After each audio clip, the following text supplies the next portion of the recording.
Welcome to exam विवेचना। तो दोस्तों, जो आज की ये वीडियो आपके समक्ष लाया हूँ, यह है हमारे जो हाल ही में हिमाचल प्रदेश में कॉलेज कैडर हिंदी की परीक्षा हुई थी, उसका प्रश्न पत्र। जो ये प्रश्न पत्र है, ये आपकी ना केवल कॉलेज कैडर तक ही सीमित है, अपितु चाहे आप HP PGT हिंदी की तैयारी कर रहे हैं, HP PGT हिंदी, या फिर कोई अन्य, चाहे नेट हिंदी हो या सेट हिंदी हो या LT टेट LT इक्विवेलेंट, किसी भी परीक्षा हेतु ये प्रश्न पत्र काफ़ी महत्वपूर्ण होने वाला है। ठीक है, तो जितने भी तथ्य यहाँ पर आपको बताए जाएंगे, इनको आप नोट करिएगा अपनी कॉपी में, ताकि आगे रिवीजन हेतु आपके लिए ये महत्वपूर्ण साबित हो सके। इसी के साथ आपको बता देता हूँ, हमारी टीम के द्वारा HP PGT के लिए, HP PGT हिंदी के लिए जो हमारा कोर्स था वो लॉन्च कर दिया गया है।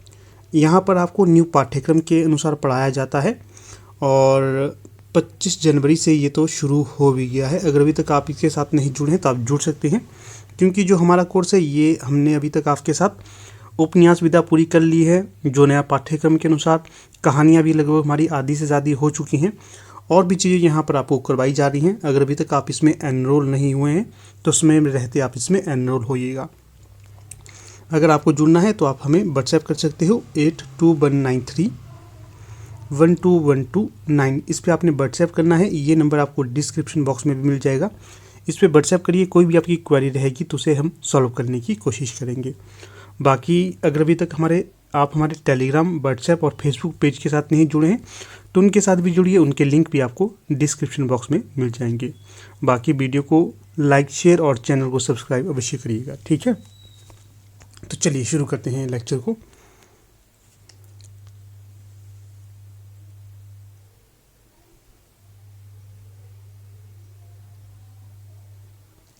तो देखिए, पहला प्रश्न पूछा गया है, उच्चारण स्थल की दृष्टि से श किस प्रकार की ध्वनि है। तो ज़्यादा डिस्क्राइब नहीं करूंगा, सीधे सीधे प्रश्न पढ़ूंगा और वैसे ही उत्तर दूंगा। तो जो श है ये है आपकी तालव्य ध्वनि। ठीक है, तालव्य ध्वनि है श, बी सही विकल्प हो जाएगा। अगला प्रश्न पूछा गया है यहाँ पर, निम्नलिखित में से कौन सा कथन सही नहीं है। तो जो दिए गए विकल्प में सही कथन नहीं होगा तो वो होगा विकल्प सी, जो सर्वनाम का उपयोग संज्ञा के स्थान पर नहीं होता है। इसका ध्यान रखना है, नहीं ये गलत हो जाएगा। क्यों? क्योंकि सर्वनाम का उपयोग संज्ञा के स्थान पर होता है। तो इस प्रकार से जो विकल्प सी है ये गलत हो जाएगा। बाकी जो पहले से सही है इसके ये देख लेते हैं। वस्तुओं के विषय में विधान करने वाले शब्द क्रिया कहलाते हैं। क्या है? जो वस्तुओं के विषय में विधान करने वाले शब्द वो क्या कहलाते हैं? क्रिया। ठीक है, ये दूसरा है, विधान करने वाले शब्दों की विशेषता बताने वाले शब्द क्रिया विशेषण कहलाते हैं। तो ये भी सही है। अगला है, संज्ञा के जातिवाचक, व्यक्तिवाचक और भाववाचक उपभेद संस्कृत व्याकरण में नहीं है। तो ये भी सही होगा। इस प्रकार से अगर गौर से आप देखोगे तो यहाँ पर आपकी 4 प्रश्न निकल जाते हैं।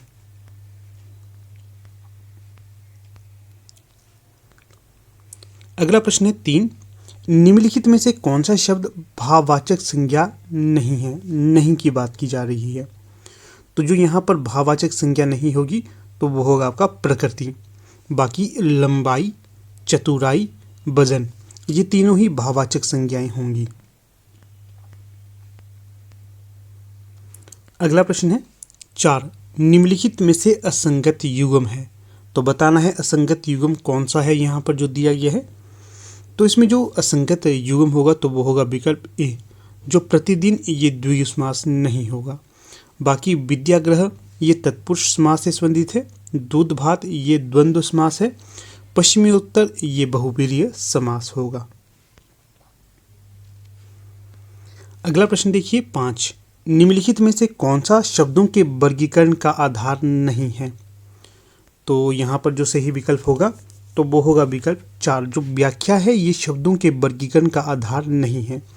बाकी रचना के आधार पर शब्दों का वर्गीकरण होता है, प्रयोग के आधार पर भी होता है और अर्थ के आधार पर भी होता है।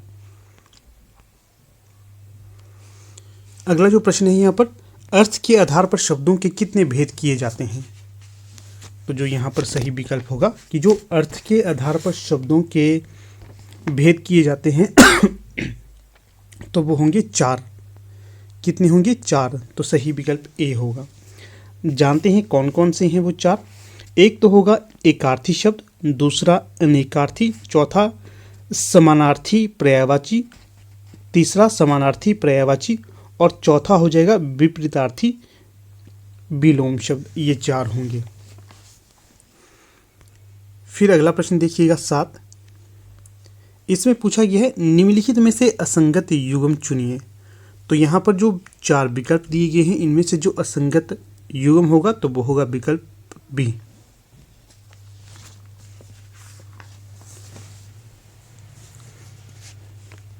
तो इसमें देखिए जो नीरज है ये बारिद का मेल नहीं होगा। नीरज का तात्पर्य होता है कमल और बारिद होता है मेघ और बादल, तो ये संगत नहीं होगा। बाकी भौरा मधुकर से संबंधित है, कनक कंचन से संबंधित है, समीर अनिल से संबंधित होगा। अगला प्रश्न देखिएगा 8। ऊंट के मुंह में जीरा, जो ये लकोक्ति है इसका सही अर्थ क्या है? तो इस लकोक्ति का सही अर्थ होगा आवश्यकता अधिक लेकिन मिलना बहुत कम। अर्थात हमें डिमांड तो 1 लाख रुपए की है और हमें मिल रहे हैं 1000 रुपये, तो ये यहाँ पर लकोक्ति का अर्थ होगा। अगला जो प्रश्न यहाँ पर दिया गया है 9, इसमें क्या पूछा गया है? जो रहीम गति दीप की कुल कपूत गति सोए, बारे उजियारे करे बड़े अंधेरो होए। जो प्रस्तुत दोहा है इसमें कौन सा अलंकार प्रयोग किया गया है ये बताना है। तो यहाँ पर जो अलंकार इस दोहे में होगा तो वो होगा विकल्प बी श्लेष अलंकार। विकल्प बी यहाँ पर सही हो जाएगा। तो यहाँ पर थोड़ी सी आपको श्लेष अलंकार की व्याख्या बता देता हूँ। श्लेष का अर्थ क्या होता है? चिपकना। तो श्लेष का अर्थ पूछा जाएगा तो ये होता है चिपकना। जहाँ एक शब्द एक ही बार प्रयुक्त होने पर 2 अर्थ दे वहाँ श्लेष अलंकार होता है। क्या है देखिए, जहाँ एक शब्द एक ही बार प्रयुक्त होने पर 2 अर्थ दें वहाँ श्लेष अलंकार होता है। दूसरे शब्दों में जहाँ एक ही शब्द से 2 अर्थ चिपके हों वहाँ श्लेष अलंकार होता है। उदाहरण देखिएगा यहाँ पर, चरण धरत चिंता करत फिर चितबत चहुओर, सुवरन को ढूंढत फिरत कभी व्याभिचारी चोर। तो यहाँ पर जो दोहा है इसकी दूसरी पंक्ति में है सुवरन, इसका प्रयोग किया गया है जिसे कभी व्यभिचारी चोर तीनों ढूंढ रहे हैं। इस प्रकार एक शब्द सुवरन के यहाँ 3 अर्थ निकलते हैं। कभी सुवरन का अर्थ अच्छे शब्द के लिए करता है, व्यभिचारी सुवरन का अर्थ अच्छे रूप रंग के लिए करता है और जो चोर है ये सुवरन का अर्थ स्वर्ण के लिए करता है। इस प्रकार से ये यहाँ पर सही हो जाएगा। फिर देखिए एक काफ़ी प्रसिद्ध इसके लिए दोहा भी माना जाता है। कौन सा? रहीमन पानी राखिए बिन पानी सब सुन, पानी गए ना उबरे मोती मानुस चून।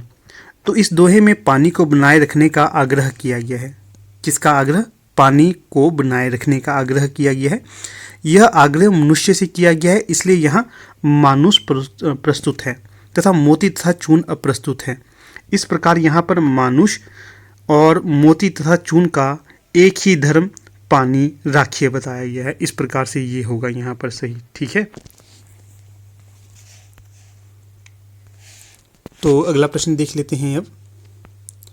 अब यहाँ पर प्रश्न संख्या 10 में पूछा गया है निम्नलिखित में से असंगत युग्म है। तो बताना है कि दिए गए विकल्पों में से असंगत युग्म कौन सा होगा। तो देखिएगा जो यहाँ पर असंगत है तो वो है विकल्प डी। आविर्भाव का संगत विभाव नहीं होगा, अवनति का उन्नति होगा, अंतरंग का बहिरंग होगा, अक्षम का सक्षम होगा। अगला जो प्रश्न है 11, उंगली पर नाचना मुहावरे का सही अर्थ है। तो क्या अर्थ होगा इसका? तो ये होगा किसी के इशारे पर चलना। अर्थात हम कहते हैं मोहन तो बहुत ही अजीब पर्सन है। क्यों? क्योंकि वो तो राकेश की उंगलियों पर चलता है, मेरा दोस्त होने पर भी वो मेरा कहना नहीं मानता। ठीक है, इस तरह से तो हम कहते हैं उंगली पर चलना। अगला प्रश्न है निम्नलिखित में से तत्सम शब्द नहीं है। तो बताइएगा तत्सम शब्द क्या नहीं है। आपको पता ही होगा, आपके लिए लेक्चर भी तैयार किया गया है अगर व्याकरण के अंतर्गत तत्सम तद्भव देशे विदेशे शब्दों के बारे में। तत्सम का अर्थ होता है तत्सम, अर्थात उसी के प्रकार। जो संस्कृत भाषा है, इससे जो शब्द हूबहू हिंदी में लिए गए हैं उन्हें तत्सम कहा जाता है। उदाहरण के लिए देखिए, अगर आग है, आग को हम अग्नि लिखा जाएगा, हिंदी में ऐसे कहेंगे ना, देखिए उस जंगल में बहुत ज़्यादा अग्नि लग गई है। तो अगर इस पंक्ति के माध्यम से पूछा जाएगा अग्नि किस प्रकार का शब्द है, तो अग्नि होगा तत्सम। अगर हम ये लिखते कि उस जंगल में बहुत ज़्यादा आग लग गई है, तो आग वहाँ पर पूछते कि कैसा शब्द है, तो वो तद्भव होना था। परंतु अगर अग्नि ही हम रखेंगे तो वो होगा तत्सम। तो देखिए यहाँ पर तत्सम नहीं है, ये पूछा गया है, यहाँ पर है नहीं, तत्सम नहीं है।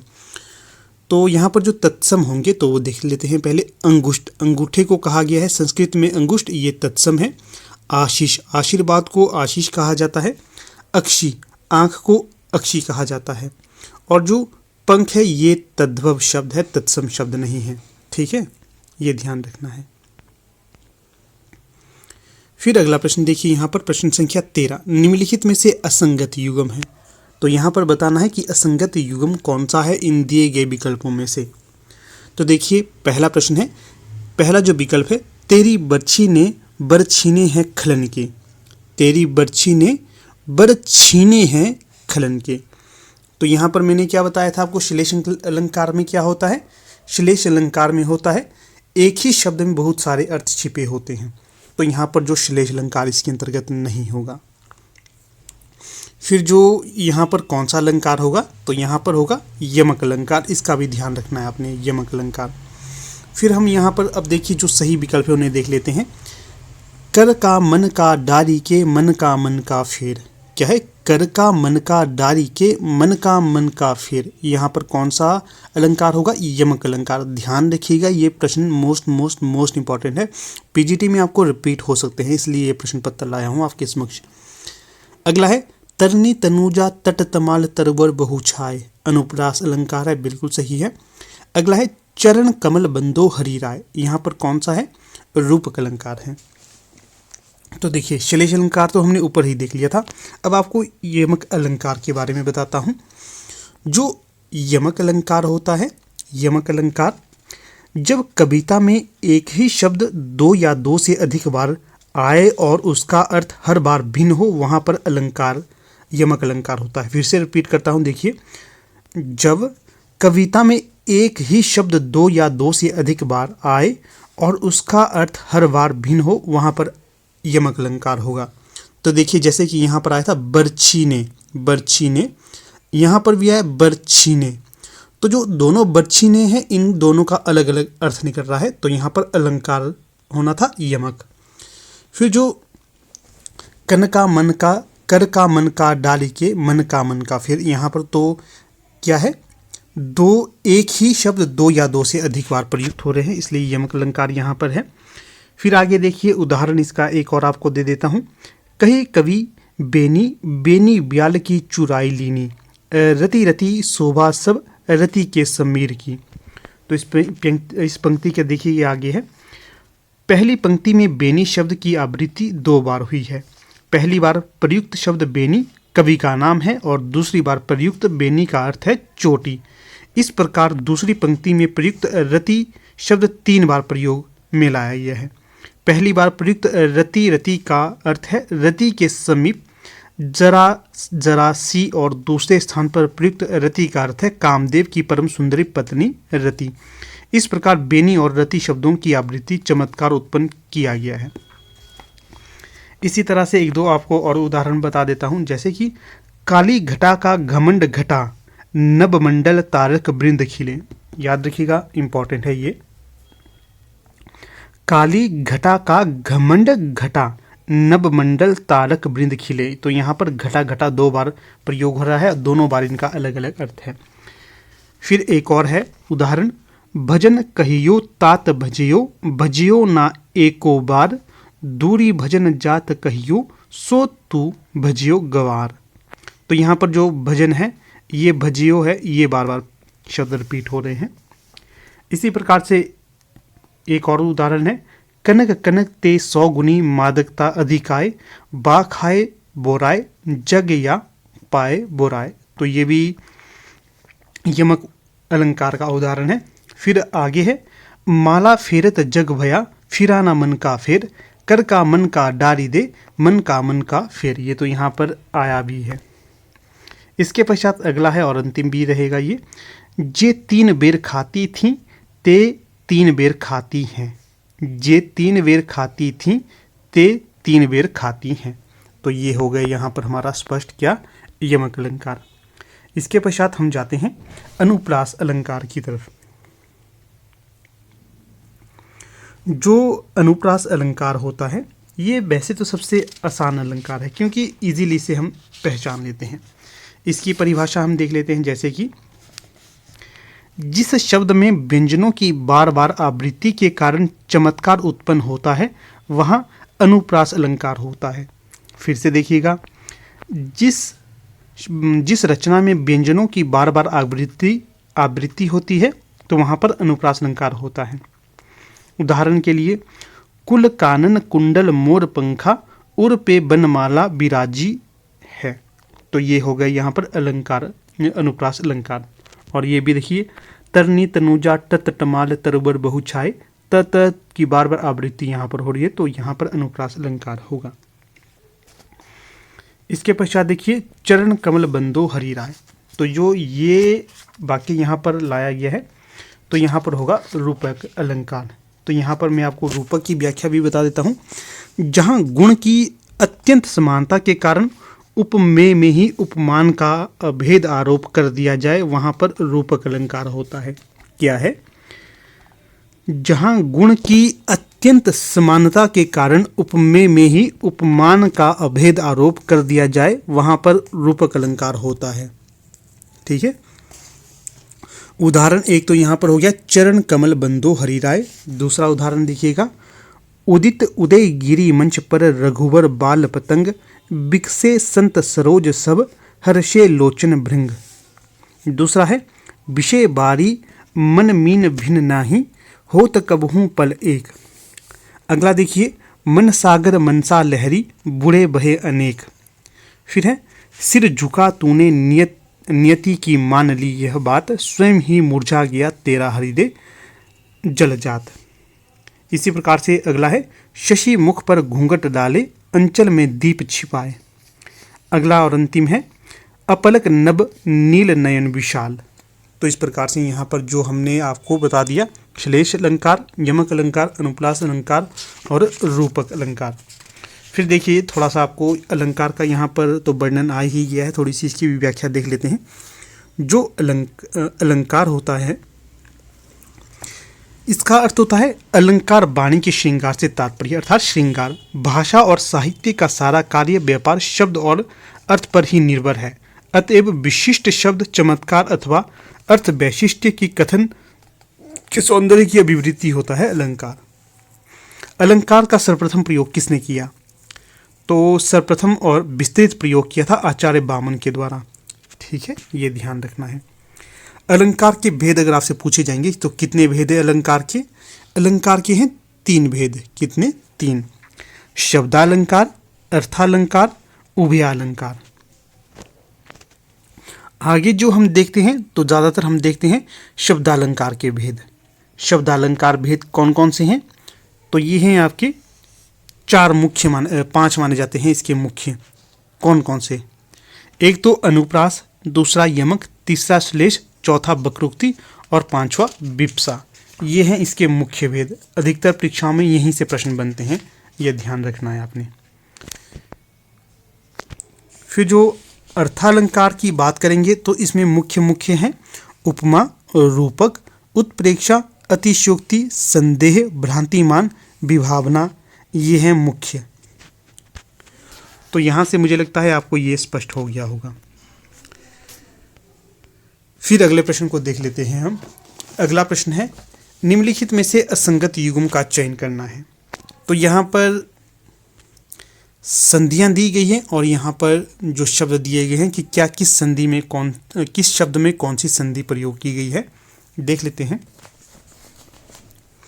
देखिएगा, कपीश है इसमें है स्वर संधि, बिल्कुल सही है। जो बागीश है इसमें व्यंजन संधि है, ये भी सही है। और जो पुनर्रचना है इसमें है विसर्ग संधि, ये भी सही है।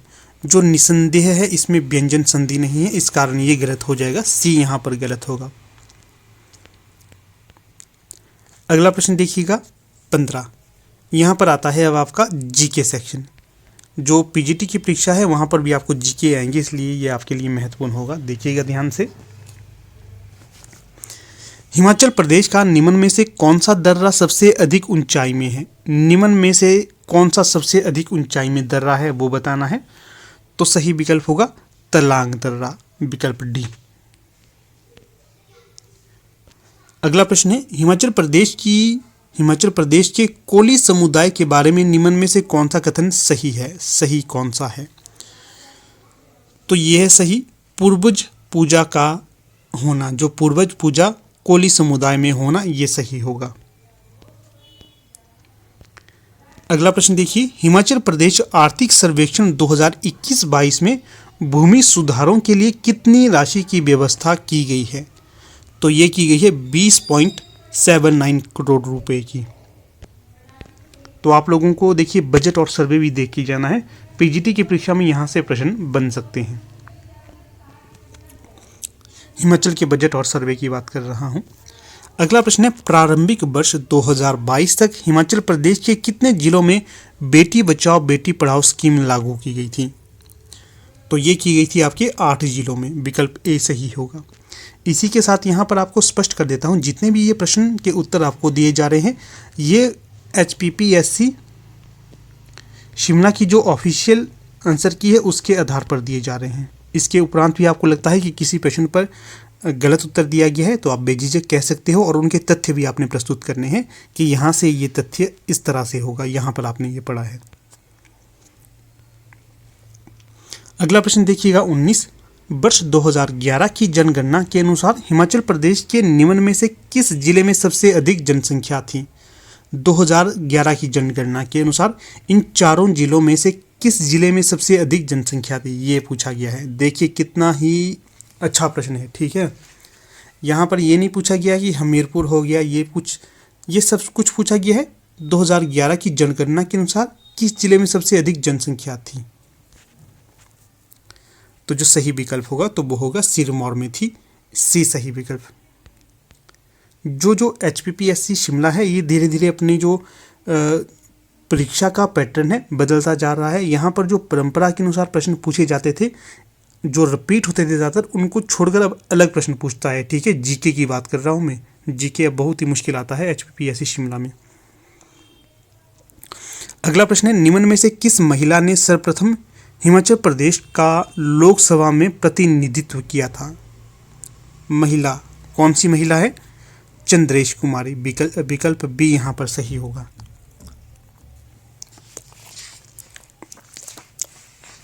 अगला प्रश्न देखिएगा 21।